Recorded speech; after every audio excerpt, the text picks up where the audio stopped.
महात्मा उपासक डॉक्टर सोहनराज तातेड़ पुनरुत्थान और आत्मविज्ञान के बाद अब ला रहे हैं सनातन सत्य, जैसी दृष्टि वैसी सृष्टि, कुदरत, कुदरती रचना एवं कुदरत के कानून से शाश्वत सुख की प्राप्ति।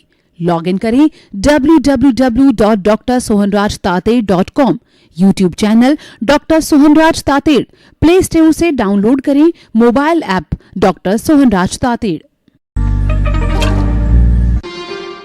चंदेषु निम्मलयरा आयचेषु अयं पयासैरा सागरवर गंभीरा सिद्धा सिद्धिं मम दिशन्तु, सिद्धा सिद्धिं मम दिशन्तु। हे मेरे भीतर विराजमान शुद्ध आत्मा भगवान, आप अजर अमर अविनाशी हो। आप अनंत ज्ञान, अनंत दर्शन, अनंत शक्ति, अनंत सुख का धाम हो। आप सागर के समान गहरे और हिमालय के समान विशाल हो। आप रिद्धि सिद्धि प्रदाता हो। आप मुक्ति प्रदाता हो। मुझे मुक्ति की ओर प्रयाण कराओ, ऐसी शक्ति दो, जागृति दो। भाई और बहनों, मातृशक्ति को नमन। आज का हमारा अति उत्तम विषय स्व से स्वानुभूति। देखिए, बड़ा इंपॉर्टेंट विषय है। खुद के द्वारा खुद को जानना। खुद के द्वारा दूसरे को जानना तो बहुत आसान है। हम अपनी गज से दूसरों को नापते हैं और दूसरों की गज से अपने को नापते हैं। ये तो हम बहुत जानते हैं। हम दुनिया को बहुत जानते हैं, खुद को बिल्कुल नहीं जानते। एक आज अगर 10वीं क्लास का बच्चा है, उसको भी आप कहो तो गूगल के अंदर किसी विषय को डाल करके कहेगा, अंकल मैं तो सब जानता हूं, मुझे क्या सिखा रहे हो। तो इसीलिए आजकल दूसरे को तो लोग बहुत जानते हैं और दूसरे की जानने की इच्छा भी बहुत रखते हैं, लेकिन ऐसे बहुत से कम लोग होते हैं जो खुद को जानना चाहते हैं, खुद की पहचान करना चाहते हैं। और जो व्यक्ति खुद की पहचान करने में लग जाता है, वह व्यक्ति शाश्वत सुख की नींव लगा देता है। क्योंकि जो दर्शन का जन्म होता है, वो 3 प्रश्नों के साथ खड़ा होता है। मैं कौन हूं, मैं कहां से आया हूं, मुझे कहां जाना है। ये 3 प्रश्न जब हम भीतर में अपने आप से पूछते हैं, तो इसका उत्तर भी भीतर से ही मिलता है। उसका कॉन्क्लूजन ये है कि मैं कौन हूं। तो आप अभ्यास करते करते कई जन्मों तक, पूरे जीवन भर अभ्यास करते करते आपको अनुभूति होगी कि मैं शुद्ध आत्मा हूं। दूसरा, मैं कहां से आया हूं। जो मेरा वर्तमान का जन्म है, वो मनुष्य का जन्म है, सर्वश्रेष्ठ जन्म है। और इसको भारतीय सभी ग्रंथों ने इसको चिंतामणि रत्न, पारस मणि, नंदन वन, कामधेनु, वैतरणी नदी का है। यानी कि ये सर्वश्रेष्ठ है। जब सभी सर्वश्रेष्ठ कहते हैं तो वास्तव में ये सर्वश्रेष्ठ है।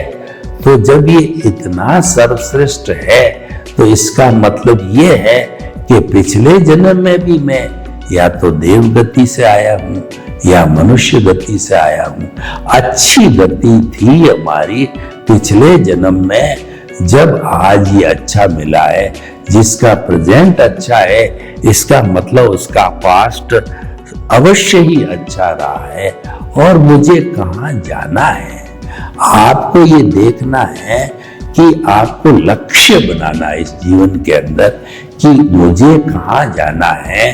तो हमारा जो आज का जो विषय है, स्व से स्वानुभूति, तो आपको इस विषय को जो है हृदयंगम करने के लिए लक्ष्य बनाना पड़ेगा कि मेरे शाश्वत सुख की नींव लगे, तभी इस जन्म में स्व से स्वानुभूति का स्पर्श होगा और आने वाले जन्मों में वह स्पर्श बढ़ते बढ़ते ऐसा समय आएगी कि आप अपने आप को पालोगे, आप अपनी आत्मा को प्राप्त हो जाओगे, आप केवल ज्ञान को प्राप्त हो जाओगे। केवल ज्ञान का प्राप्त होने का अर्थ हुआ कि ऐसा जीव इसी औदारिक शरीर के अंदर वह भगवान का रूप लेता है और वह भूत भविष्य वर्तमान जो जड़ और चेतन की हर अवस्था को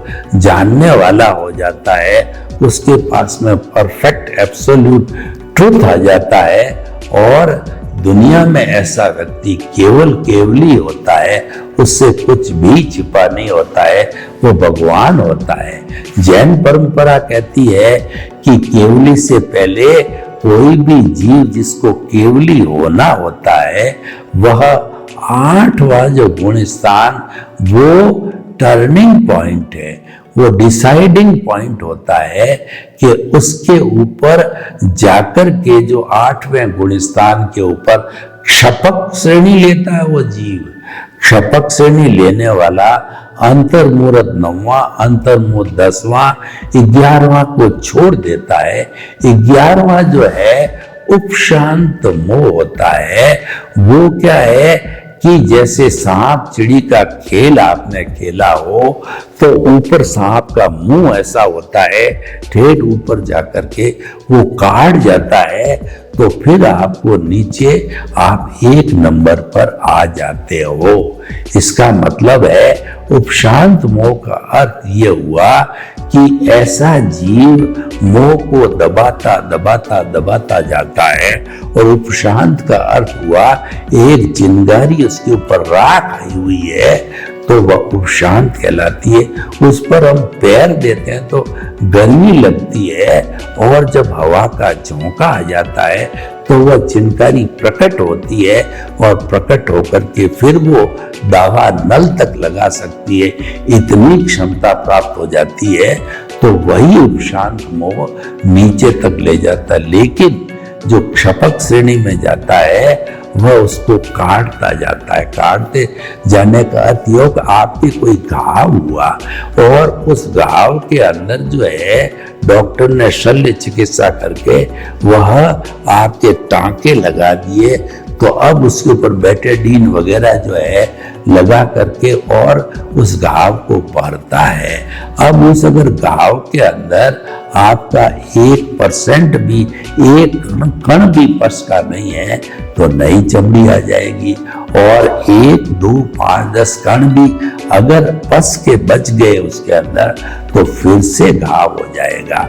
उसको उपशांत मोह कहते हैं। दबाता दबाता चलता है और नई चमड़ी आ गई, एक कण भी जो है पस का नहीं। इसका अर्थ यह हुआ वो क्षपक श्रेणी लेता है।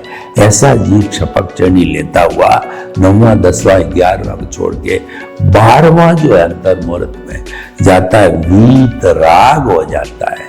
वो मोहनीय कर्म को जीत लेता है। मोहनीय कर्म पूर्ण रूप से क्षय हो जाता है और अंतर्मुहूर्त में 13वां गुण स्थान जो कि केवल ज्ञान हो जाता है। केवल ज्ञान इसीलिए होता है कि पिछले जन्म के अंदर वो उसने पुरुषार्थ हाईएस्ट करके और केवल दर्शन को प्राप्त कर लिया था, तभी क्षपक श्रेणी मिलती है। जिसके केवल दर्शन को प्राप्त होता है तो उसी जन्म में आयुष्य समाप्त होते नेक्स्ट बर्थ के अंदर परिणाम के रूप में जो है वह उसको केवल ज्ञान मिलता है। तो केवल ज्ञान प्राप्त हो गया और केवल ज्ञान का आयुष्य लंबा भी हो सकता है, छोटा भी हो सकता है। तो उस आयुष्य को भोग करके वह जीव 14वें गुण स्थान में रंग इतना करते ही वो जो है, जो हमारा तप के जो 12 भेद है, वह शरीर वो व्युत्सर कर लेता है। पहले मन का व्युत्सर करता है, फिर वचन का करता है, फिर 2/3 काया का व्युत्सर करके अपनी अवगाहना 2/3 रूपक के रूप के अंदर, क्योंकि जो हमारी आत्मा है वो तो अरूपी होती है, लेकिन ये रूपक के रूप में माना गया है कि 2/3 अवगाहना ज्योति ज्योति में मिल जाती, यानी कि सिद्ध शिला के अंदर कई आत्माएं ईश्वर के रूप में विराजमान होकर के शाश्वत सुख के रूप में परमानेंट वहीं रहती है, फिर 84 लाख जीवा योनि में घूमती नहीं है। तो भाइयों और बहनों, आज का जो विषय है स्व से स्व की अनुभूति, तो वह वही व्यक्ति कर सकता है जिसको कि ज्ञान की प्राप्ति हो जाती है, वरना स्वानुभूति पॉसिबल नहीं है। यानी हमारी जो भीतर जो चेतना है, वो जो मूल रूप का द्रव्य प्रभु भगवान ईश्वर विराजमान है, वो तो मोक्ष में जाने वाला 24 कैरेट का शुद्ध सोना है, लेकिन वह अक्रिया है, वह कोई क्रिया नहीं करता, उसकी मात्र प्रेजेंस है। वो है तो हम बोल रहे हैं, वो नहीं है तो हम जड़ हैं, हम मुर्दा हैं। इतनी उसकी ताकत है। उसकी ताकत से ही कोई भी प्राणी से छोटा वायरस है, बड़ा से बड़ा डायनोसिस है, एकेंद्रिय से पंचेंद्रिय तक, उसकी ताकत से ही वो मन वचन काया की हरकत कर सकता है, वरना कोई हरकत नहीं कर सकता है। तो आप देखिए कि जो है हमने उसको जो है वो स्व से स्व की अनुभूति करने के लिए जो है हमको ज्ञान की प्राप्ति होती है। तो ज्ञान कब मिलता है व्यक्ति का? जब पुण्योदय होता है, भाग्योदय होता है, तो उस समय हमको कोई सतगुरु मिल जाता है, कोई ज्ञानी पुरुष मिल जाता है, उसका भी पुण्योदय भाग्योदय होता है, वो निमित्त बन जाता है, हम निमित्त बन जाते हैं, और सभी की और हमारे संजोग है, वो द्रव्य क्षेत्र काल भाव भी हेल्प करते हैं। तो वो जो कुदरत है वो संजोग जुटाती है, और उस ज्ञानी पुरुष के द्वारा, सदगुरु के द्वारा हमको ज्ञान प्रेषित किया जाता है। वो ज्ञान प्रेषित करने का अर्थ ये हुआ कि हमारा जो अनंतानुबंधी कषाय है, उसको वह अपने अतिशय से, अपने ज्ञान से भस्मीभूत कर देता है, और वो हमारा दर्शन मोहनीय को जो है अनंतानुबंधी कषाय को समाप्त कर देता। पीछे जो बसते हैं अप्रत्याख्यानी, प्रत्याख्यानी और स्वंजलन है, वो बहुत डाइल्यूट होते हैं, वो तो एज गुड एज डिस्चार्ज है, आराम से भोगे जा सकते हैं, खपाए जा सकते हैं, उसका भुगतान जो है वो पूरा किया जा सकता है। तो भाइयों बहनों, हमारे को जब इस रीति से कोई भी ज्ञान प्रेषित करता है, तो ज्ञान प्रेषित करते समय हम बहिर आत्मा से अंतर आत्मा पद पर आ जाते हैं, और ऊपर की ओर हमको परमात्मा पद दिखाई देता है। हमारे को शाश्वत सुख को प्राप्त करना, यानी कि हमारा जो स्व प्राप्त हो गया ज्ञान मिलने से, और उसको जो परमात्मा बनने का मतलब स्वानुभूति करना है। ये स्थिति पैदा ज्ञान से होती है, गुरु से होती है, क्योंकि जो हम अभी ये सांसारिक जीवन जी रहे हैं, अज्ञा का जीवन, यह जीवन अज्ञान का जीवन है, इसको हम रिलेटिव पुरुषार्थ कहते हैं। वही हमारी संसारिक दुनिया में हम कहते हैं कि मुझे दुनिया का नंबर 1 बनना है, तो नंबर 1 बनने के लिए मुझे पुरुषार्थ करना पड़ेगा। तो हम इसके अंदर मना नहीं करते हैं, वह पुरुषार्थ जो है कर रहा है, लेकिन रिलेटिव पुरुषार्थ कर रहा है, और अगर उसके मन वचन काया तथा उससे जुड़ी हुई हर अवस्था मात्र कुदरती रचना है, यानी कि उसकी स्क्रिप्ट के अंदर, उसकी फिल्म के अंदर उसने जो भाव डाले हैं पिछले जन्म में दुनिया का नंबर 1 बनने की, तो निश्चित रूप से उदय और प्रारब्ध के अधीन और कुदरत के वो द्रव्य क्षेत्र काल भाव के माध्यम से उसका उपादान है, दुनिया का नंबर 1 बनने का है, तो निश्चित तौर से वो पूर्ति हो जाएगा। वो जैसे हमारे दलवीर सिंह जी भंडारी है, वो इंटरनेशनल कोर्ट के बार जज बनते हैं। भारत के कुछ लोग हैं जो दूसरे देशों में जाकर के वहाँ मंत्री बन जाते हैं, इंटरनेशनली हो जाते हैं, क्योंकि उनके जो है वो भाव कर्म में वो लिख करके आए हैं। हमारे एक कहावत है कि जो वे माता जो विधाता है, जो नियति है, वो पूर्व निर्धारित कर देती है। इसीलिए कहा गया है कि मन वचन काया तथा उससे जुड़ी हुई हर अवस्था मात्र कुदरती रचना है, और वह व्यवस्थित है, वह प्रीडेस्टिन्ड है, और वह जो है वह फिक्स है। साथ साथ के अंदर वह जड़ भी है, और वह जो है वह अवस्था होने के कारण समाप्त होने वाली है, वो जाने के लिए आई है। हर उदय प्रारब्ध है, वो जा रहा है, वो आ नहीं रहा है। दुख जा रहा है, सुख जा रहा है, वो सब जाने के लिए आया है, क्योंकि वह अवस्था है। लेकिन जो हमारे भीतर जो अभी हमने बात करी स्वानुभूति की, वह परमानेंट है, वह हमारा चैतन्य तत्व है, वह कॉन्शियसनेस है, वह भूत भविष्य वर्तमान में नहीं बदलता, सदा एक सा आता है, उसका कोई डिफरेंस होता नहीं है। मात्र जो है ये हर जन्म के अंदर ये ऑटो मोड से चलने वाला मन वचन काया है, कुदरती रचना के रूप में ये भुगतान होता रहता है और आता रहता है, जाता रहता है, क्योंकि ये नाशवान है। और चैतन्य तत्व है, वह जो है परमानेंट है और वह अविनाशी है।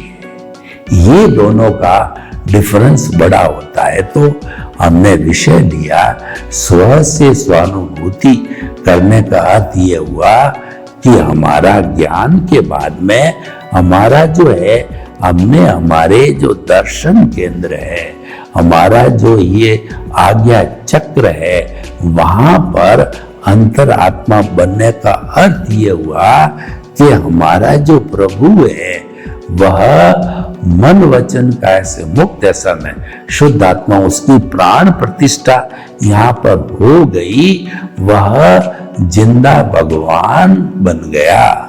मूर्ति का भगवान होता है, उसको तो शिल्पकार मूर्ति बना करके और फिर किसी अच्छे मुहूर्त के दिन जो है उसकी प्राण प्रतिष्ठा होने के बाद वह मूर्ति का भगवान बनता है। और ये भावों के द्वारा प्रतिष्ठा करके यहाँ पर ज्ञानी पुरुष के द्वारा या सदगुरु के द्वारा यहाँ उसको जो है बिठा दिया जाता है, प्राण प्रतिष्ठा होती, ये जिंदा भगवान है। इसके विराजने से इसके गुण होते हैं, गुण गुणी से अलग नहीं होते। तो ये जो हमारा प्रभु है इसको कहते हैं उपयोग, उपयोग लक्षणों जीवा, और वो उपयोग होता है ज्ञान दर्शन। प्रभु विराजमान हो गए तो प्रभु के सम्यक ज्ञान सम्यक दर्शन साथ में विराजमान हो गए, और उसके साथ साथ के अंदर हमारा जो मोहनीय कर्म माई था वो पहले ही भस्मीभूत हो गया, क्योंकि मैं और मेरा चला गया। और जो उससे जो मोहनीय कर्म है, नो ऑनरशिप नो डूअरशिप हो गई, क्योंकि ज्ञानी पुरुष जो है ये करने से पहले हमारे से एग्रीमेंट कराते हैं कि द्रव्य कर्म, भाव कर्म, नौ कर्म, मन, वचन, काया तथा मेरे नाम की सब माया आप प्रकट परमात्मा प्रभु के सुचरणों में समर्पित करता हूं, तब हमको अंतरात्मा पद बिठाते हैं, तब हमारा अनंतानुभव कषाय का भस्मीभूत होता है। वो तो पहले ही समाप्त हो गया, तब हम उस स्थिति पर आए हैं। अब हम स्वानुभूति कैसे चालू करते रहते हैं, उसके लिए हमको तपस्या करनी पड़ेगी। देखिए, कर्मों को काटने के लिए कार्बन शरीर रूपी अज्ञान को तपाना पड़ता है, उसके लिए तपस्या होती है। वो तपस्या क्या है कि मन, वचन, काया कुदरती रचना, इसको कुदरती रचना देखते रहना, जन्म से मृत्यु के बीच में कुदरती रचना देखना, मानना और इसमें श्रद्धा करना, इस पर सबूरी रखना, वो जो है हमारा सम्यक तप हो जाता है। हमने दर्शन मोनीय भस्मीभूत हो गया। सम्यक ज्ञान, सम्यक दर्शन हमारे केंद्र में विराजमान है, उनका डेवलपमेंट हर क्षण हो रहा है और सम्यक तप हमारा चल रहा है। मन, वचन, काया कुदरती रचना, सम्यक तप चल रहा है। जन्म से मृत्यु के बीच के अंदर मन, वचन, काया से हमारी कोई भी क्रिया होती है, उसको कुदरती रचना मानते हैं। हमारी चोट लग गई, कुदरती रचना। हमारे नुकसान हो गया, कुदरती रचना। हमारे बेटा हो गया, कुदरती रचना। हमारे जो है बेटी हो गई, कुदरती रचना। हमारे लाभ हो गया, कुदरती रचना। हमारे हानि हो गई, कुदरती रचना। तो ये मानते मानते चलते चलते इसको कुछ जो है धार्मिक ग्रंथ संभाव कहते हैं, गीता इसको प्रज्ञा चक्षु कहता है। यानी कि जो है वो उसको जो है वो प्रज्ञा चक्षु कहलाता है। यानी प्रज्ञा जागृत हो गई। ज्ञान के साथ में हमारी आत्मा से एक भाव सत्ता जागृत हो जाती है, उसका नाम है प्रज्ञा। वो मॉनिटर करती है और वो तब तक हाजिर रहेगी जब तक हम शाश्वत सुख यानी स्वानुभूति को पा नहीं लेंगे। स्वानुभूति की नींव लगने पर प्रज्ञा जागृत होती है और स्वानुभूति प्राप्त होने पर प्रज्ञा उसमें विलीन हो जाती है, एक साथ हो जाती है। और उस समय में जब प्रज्ञा विलीन होती है, उस वक्त में हमारी पुरुषार्थ, मन, वचन, काया का पुरुषार्थ करने वाली जो प्रतिष्ठित आत्मा है वह विलीन हो जाती है, समाप्त हो जाती है। मन है जो कार्य करने वाला होता है वह भी अमन बन जाता है। अमन उस स्थिति में बनता है कि जब मन, वचन, काया कुदरती रचना पराकाष्ठा पर पहुंच जाती है, हाईएस्ट बिंदु पर चली जाती है, तो हमारे जो सदगुरु होता है वह हमको ज्ञान देते समय 3 ग्राफ खड़ा करता है। एक तो 100% का ग्राफ होता है जिसको हम प्रीतिथि कहते हैं, यानी 100% जो है हम विश्वास में आ जाते हैं कि मैं मन, वचन, काया से मुक्त ऐसा शुद्ध आत्मा हूं। मन, वचन, काया कुदरती रचना है, मन, वचन, काया कुदरती रचना से मुक्त ऐसा मैं शुद्ध आत्मा हूं, मैं शुद्ध आत्मा हूं। ये चीज जो है प्रीतिथि हो जाती है और जो हमारा जागृति है वो हम जो कुदरती रचना देखते जाते हैं वो हमारी जागृति है। जब ये चरम सीमा पर पहुंच गई तो उसके साथ साथ में जो हमारा अनुभव है, जो 2 डिग्री का ग्राफ था वो जागृति 100% हो गई, तो हमारा अनुभव भी जो है वो 100% पर आ जाता है। तो जैसे कि थर्मामीटर में या बीपी नापने का यंत्र होता है, पारा ऊपर चढ़ता है और वह चरम सीमा पर आ जाता है, यानी वह 360 डिग्री पर आ जाता है। तो ये तीनों पराकाष्ठा पर आने पर का ये हो गया कि हमको स्वानुभूति हो गई, जिसका नाम है केवल दर्शन की प्राप्त हो गई। नेक्स्ट बर्थ में वह केवल ज्ञानी बनकर के, यानी जैसा मैंने पहले बताया, वो क्षपक श्रेणी लेके वीतराग होकर के केवल ज्ञानी बन के अपने आयुष्य को समाप्त करके वह सिद्ध बुद्ध और मुक्त बनता है। तो भाइयों और बहनों, हमने पूरा प्रोसेस, आपने इतना लंबा प्रोसेस जो है स्व की कैसे नींव लगनी और कैसे स्वानुभूति होनी, ये सारा सिस्टम आपको बताया। ये पूरा सिस्टम हम इसको जो कुदरती रचना मान के कर सकते हैं, और ये सिस्टम एक जन्म में पूरा नहीं होता है। इसके लिए 2 जन्म, 4 जन्म, 5 जन्म, और हमारे भारतीय ग्रंथ बताते हैं कि स्व की स्थापना होने के बाद, प्राण प्रतिष्ठा होने के बाद जो है मैक्सिमम 15 भवों में आप 100% स्वानुभूति यानी अपनी आत्मा, अपने अस्तित्व को प्राप्त कर लेते हो। तो अपने आप को संपूर्ण रूप से प्राप्त करना, ये 100% स्वानुभूति हो जाती है। और उसके बाद आपको ये 84 लाख जीवा योनि जो दुख का कारण जन्म मरण है, फिर वो नहीं करना पड़ता है। सर्वे भवन्तु सुखिनः, सर्वे सन्तु निरामया। लोक के सब जीवों को सुख मिले, शांति मिले, आनंद मिले, प्रेम मिले, और सब हम स्व की नींव लगाकर स्वानुभूति को प्राप्त करें। आपके प्रति मंगल भावना हो। महात्मा उपासक डॉक्टर सोहनराज तातेड़ पुनरुत्थान और आत्मविज्ञान के बाद अब ला रहे हैं सनातन सत्य, जैसी दृष्टि वैसी सृष्टि, कुदरत, कुदरती रचना एवं कुदरत के कानून से शाश्वत सुख की प्राप्ति। लॉगिन करें www.drsohanrajtated.com, YouTube channel doctor Sohanraj Tated, play store से डाउनलोड करें mobile app doctor Sohanraj Tated.